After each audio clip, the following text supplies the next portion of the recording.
دین میں نیا کام ہے جس کو لوگوں نے دین بنا لیا ہے، شریعت بنا لیا ہے۔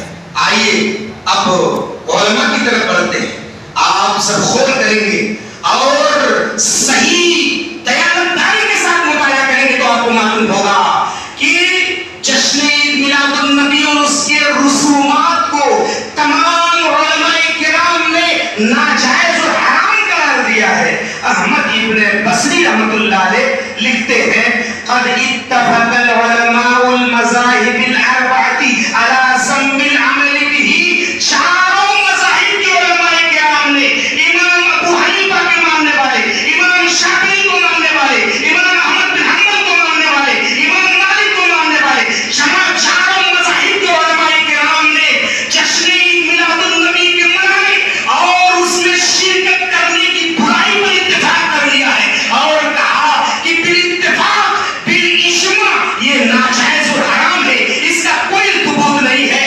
پتہ ہی چلا، معلوم یہ ہوا کہ جشن عید میلاد النبی اور یہ جلوس دین میں نیا کام ہے، بدعت ہے، شریعت میں اس کا کوئی ثبوت نہیں ہے۔ میرے اسلامی بھائیوں، آپ کو غور کرنے کی ضرورت ہے اور صحیح سمجھنے کی ضرورت ہے، دین کی باتوں میں دھیان دینے کی ضرورت ہے کہ کیا صحیح ہے کیا غلط ہے۔ جب تک ہم اور آپ غور سے مطالعہ نہیں کریں گے تب تک ہم اور آپ کو معلوم نہیں ہوگا۔ آپ کو معلوم ہونا چاہیے۔ بتا دوں کہ اسلام، دین اسلام مکمل ہو چکا ہے، اس میں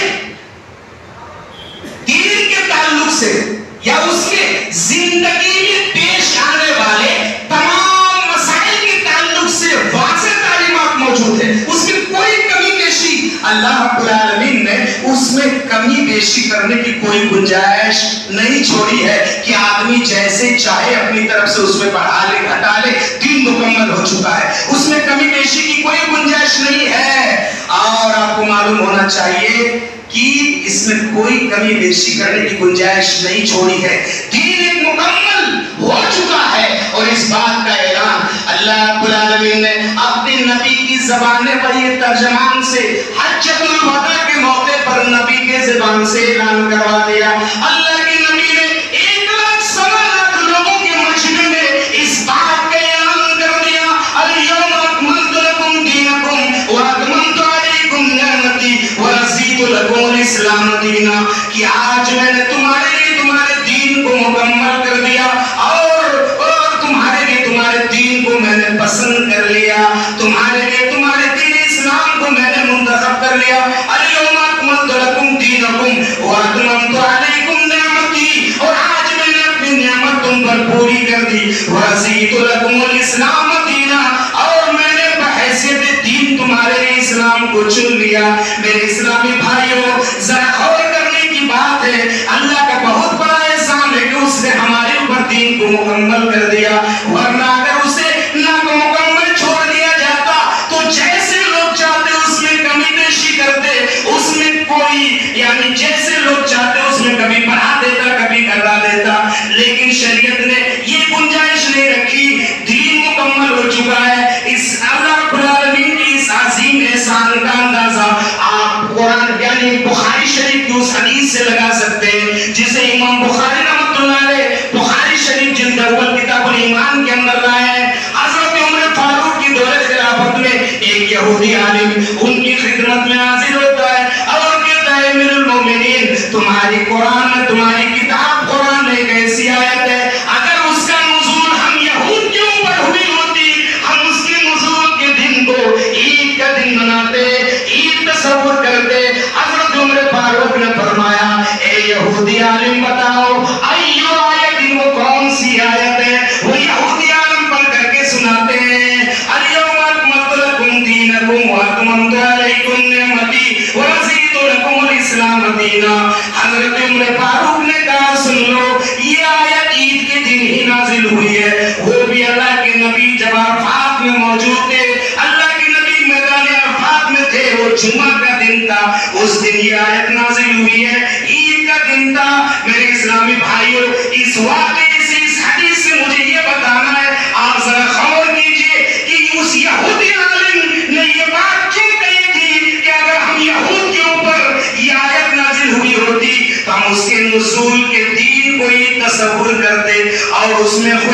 بناتے, کیونکہ ان کو معلوم تھا کہ دین یعنی دین مکمل ہونے کا فائدہ کیا ہے. ان کو معلوم تھا دین مکمل ہونے کی اہمیت اور فضیلت کو جانتا تھا, اس لیے انہوں نے یہ بات کہی. لیکن افسوس کی بات یہ ہے کہ آج بہت سارے مسلمان ان باتوں سے غافل ہیں. بہت سارے مسلمان کو یہ اہمیت معلوم نہیں ہے, لوگ غافل ہیں اور طرح طرح کی بدعات و خرافات کو انجام دیتے ہیں. پتہ یہ چلا کہ جشن عید میلاد النبی کا کوئی ثبوت نہیں ہے اور یہ دین نیا کام ہے, بدعت ہے اور اس کا شریعت سے کوئی ربط اور تعلق نہیں ہے. اب سوال یہ پیدا ہوتا ہے کہ یہ بدعت کب سے شروع ہوا؟ آپ بڑے غور سے سنیے, آپ اس بات کو نوٹ کر لیجئے کہ جشن عید میلاد النبی کی ابتدا اللہ کے نبی کی وفات کے تقریباً 600 سال کے بعد, نبی کی وفات کے تقریباً 600 سال کے بعد ابو سعید کوکبری ابی الحسن علی بن محمد الملک المعظم مظفر الدین اربل نے کی ہے. نبی کی وفات کے 600 سال کے بعد یہ شخص جو میں نے نام لیا, انہوں نے اس جشن عید میلاد النبی کی ابتدا کی. اب سوال یہ پیدا ہوتا ہے کیوں؟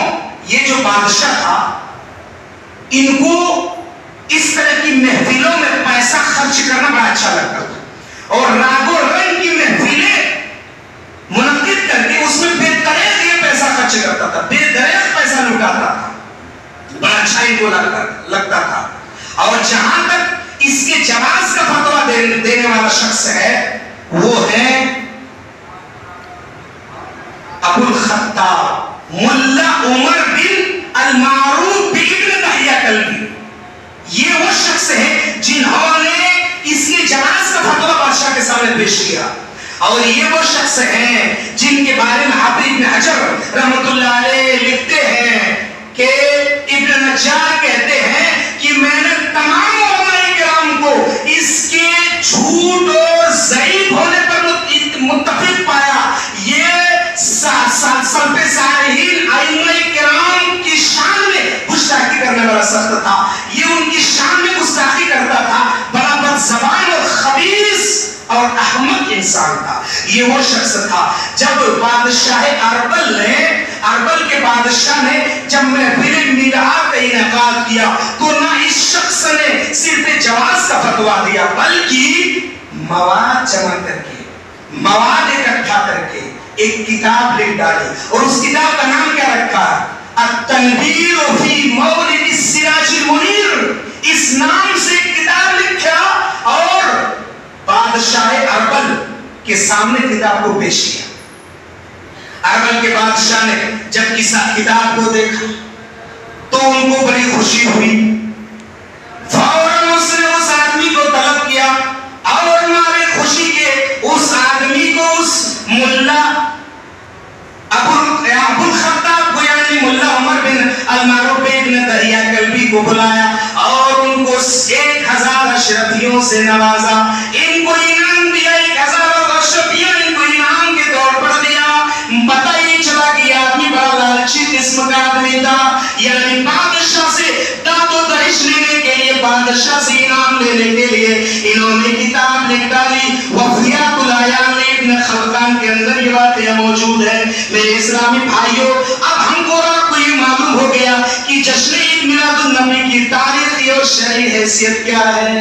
اس کا کوئی ثبوت نہیں ہے, دین میں دور دور تک اس کا کوئی واسطہ نہیں ہے. اب سوال یہ پیدا ہوتا ہے کہ اب ہم کو یہ بھی معلوم کر لینا چاہیے کہ نبی کی پیدائش کب ہوئی, نبی کی ولادت و سعادت کب ہوئی, اور آپ نے داعی اجل کو لبیک کب کہا, یعنی آپ کی وفات کب ہوئی.